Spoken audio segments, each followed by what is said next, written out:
2440 kilo की polar satellite space में भेजने से लेकर एक साथ 104 सैटेलाइट लॉन्च करने तक इसरो भारत का एक ऐसा ऑर्गेनाइजेशन है जिसने हमें कई कई बार प्राउड फील कराया है।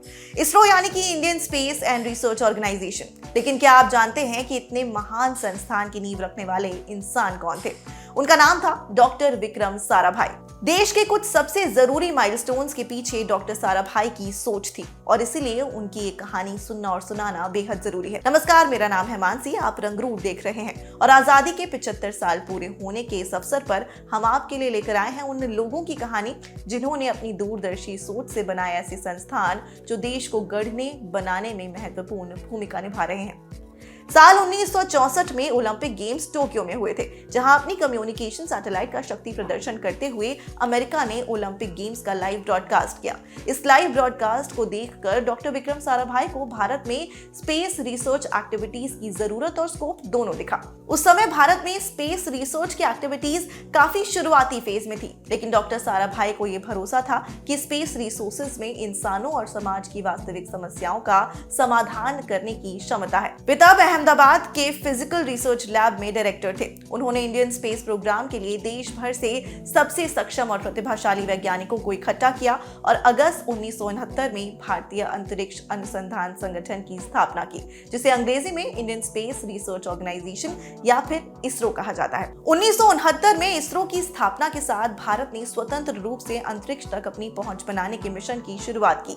बीते 51 सालों में कड़ी मेहनत और सही मार्गदर्शन के साथ इसरो ने खुद को दुनिया की 6 सबसे बड़ी स्पेस एजेंसियों में शुमार किया है। इसरो कम्युनिकेशन सैटेलाइट, इनसैट और रिमोट सेंसिंग सैटेलाइट यानी कि IRS के सबसे बड़े बेड़ों में से एक का रखरखाव करता है। साथ ही ये देश के लिए ब्रॉडकास्ट कम्युनिकेशन, मौसम की भविष्यवाणी, आपदा प्रबंधन, जियोग्राफिक इंफॉर्मेशन सिस्टम, नेविगेशन जैसे एप्लीकेशन स्पेसिफिक सैटेलाइट प्रोडक्ट्स और दूसरे टूल्स तैयार करता है। आजादी के बाद देश और देश के लोग बहुत कुछ से उभर रहे थे। हालात बहुत अच्छे नहीं थे। हमें जरूरत थी बेहतर इंफ्रास्ट्रक्चर, बेहतर एजुकेशन की, जरूरत थी महत्वाकांक्षाओं की, सपनों की और सपनों को पूरा करने वाली आंखों की।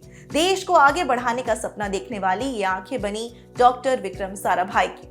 उन्होंने देश को सिर्फ इसरो जैसा ऑर्गेनाइजेशन ही नहीं बल्कि IIM जैसा संस्थान भी दिया। आजादी के लगभग 10 साल बाद देश को अब एक ऐसे संस्थान की जरूरत थी जो भारत की युवा एनर्जी को सही दिशा में ले जा सके, जो संस्थान देश में इनोवेटिव आइडियाज का आंगन बने और आजाद भारत के विकास की नींव भी। अहमदाबाद का इंडियन इंस्टीट्यूट ऑफ मैनेजमेंट इसी प्रोग्रेसिव सोच का नतीजा था। भारत की इस शान के अस्तित्व के पीछे भी डॉक्टर विक्रम साराभाई का नाम है। डॉक्टर साराभाई और उद्योगपति श्री कस्तूरी भाई लाल भाई ने IIM के लिए पहल की।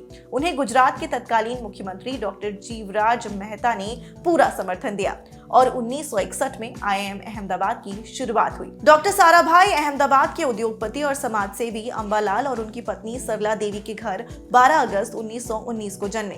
विक्रम अहमदाबाद के गुजरात में थे, जिस पढ़ाई को वो बीचों बीच छोड़कर कैम्ब्रिज यूनिवर्सिटी चले गए और 1939 में उन्होंने नेचुरल साइंसेज में डिग्री हासिल की। इसी साल दूसरा विश्व युद्ध छिड़ गया और साराभाई को वापस भारत लौटना पड़ा। यहाँ से वे CV रमन के अंडर कॉस्मिक तरंगों पर काम करने लगे। 1945 में युद्ध खत्म हुआ और साराभाई फिर कैम्ब्रिज चले गए। इधर भारत आजाद हुआ और उधर डॉक्टर साराभाई की PhD भी पूरी हो गई। आजादी के तुरंत बाद का समय आदर्शवाद का समय था। राष्ट्रवाद और देशभक्ति चरम पर थी। 28 साल की उम्र में उन्होंने अहमदाबाद में फिजिकल रिसर्च लैबोरेटरी बनाई। फिर पत्नी मृणालिनी के साथ मिलकर दर्पणा डांस अकेडमी और देश की पहली market research company Ahmedabad textile industries research association की भी शुरुआत की। नेशनल इंस्टीट्यूट ऑफ डिजाइन और इसरो की स्थापना भी साराभाई के ही हाथों हुई। 30 दिसंबर 1971 की रात डॉक्टर विक्रम साराभाई की मौत की खबर आई। कई साल ये माना जाता रहा कि उनकी मौत प्लेन क्रैश में हुई थी, पर सच तो ये है कि वो दिल का दौरा पड़ने से मरे। 30 दिसंबर को उन्होंने थुम्बा रेलवे स्टेशन की ओपनिंग की। रात को कोवलम में अपने पसंदीदा रिजॉर्ट में आराम करते हुए उन्हें दिल का दौरा पड़ा। साराभाई की मौत को लेकर बहुत चर्चा होती रही। लोगों को ताज्जुब हुआ कि कोई इंक्वायरी या फिर पोस्टमार्टम क्यों नहीं हुआ, मगर असल में ये उनकी मां का फैसला था।